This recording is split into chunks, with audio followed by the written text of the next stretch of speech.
Hello and welcome to the short Vort on Parshas Korach, live from Eretz Yisrael. You can see the Knesset in the background over there. So, in Parshas Korach, something unusual happens, and this is a Dvar Torah condensed from an hour-long Torah Anytime shir by Rabbi Sarah Cohn, based on Rabbeinu Bechaya. So we'll see how short we can make it to fit into our 2 to 5 minutes normal size. Okay, so Korach and Hadassah rebels against Moshe Rabbeinu, and instead of Moshe praying for them, Moshe actually prays for their death. Normally, even for when the Bnei Israel served Avodah Zarah, Hashem prayed for them. Why this time is it different? Also, why the Nashim V'Taf, the innocent children, what did they do wrong? Why did they die with Korach and Hadassah? And finally, because Moshe Rabbeinu tried to appease Dasan V'Aviram, who were joining Korach and his group, and they said they were disrespectful, and they said, "Lo na'aleh, we will not go up." And they even said in unusual language, "Even if you'll gouge out our eyes, we will not go up to you." Why such a strong language? So Rabbeinu Bechaya says that we have to go back and look at the first rebellion. The first rebellion was the Dor Hapalaga, the generation that divided between heaven and earth, between God. They wanted to separate. They were a united group, united against God. They wanted to separate from Hashem. And they said that they wanted to make a shame for themselves. They wanted to make a name for themselves, which is actually on the Korach. It says that they were Anshe Shem, and Anshe Shem were people who of renown. But in this case, it actually connects to the Dor HaPlaga.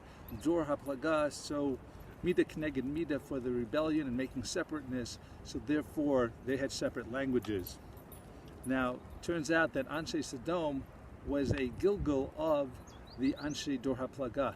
And the Anshe Dor HaPlaga, the Anshe Sodom, they gathered around Lot's house, and they wanted to have the people, the host, the Malachim that they thought were there, that actually came to save Lot, and they wanted to have their way with them. They wanted to go against Hashem's will. They wanted freedom to do whatever they wanted. The same sin as the Dor HaPlaga. This was their chance to do tshuva, and they didn't. And this time they were, instead of just being separate languages, they were plagued with sanverim. They were blinded. Yet they persisted. They didn't give up.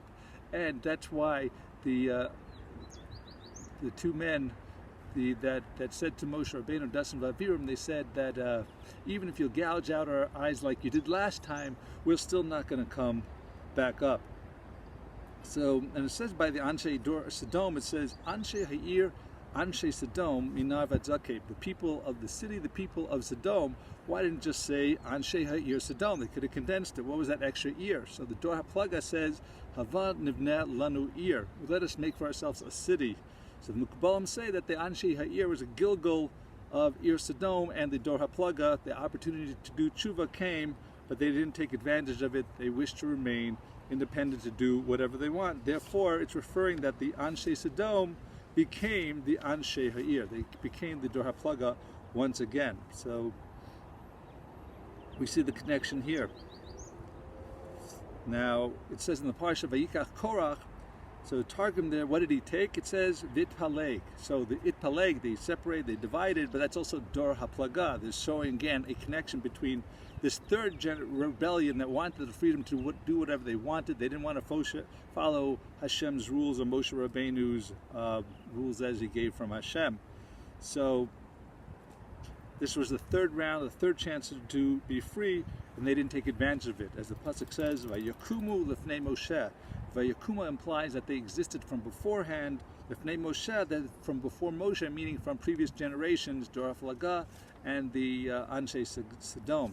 This is a mashal to a merciful father who has a son who's foolish and sins.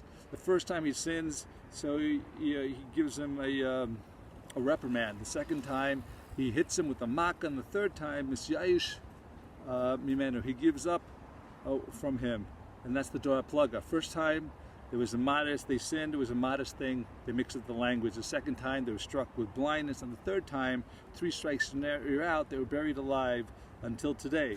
So even the children were punished because it was the same neshama that was a Gilgal third time, and if they weren't able to at this point do tshuva, so therefore they lost all their chances. Thank you for listening. Have a wonderful week and a Shabbat Shalom.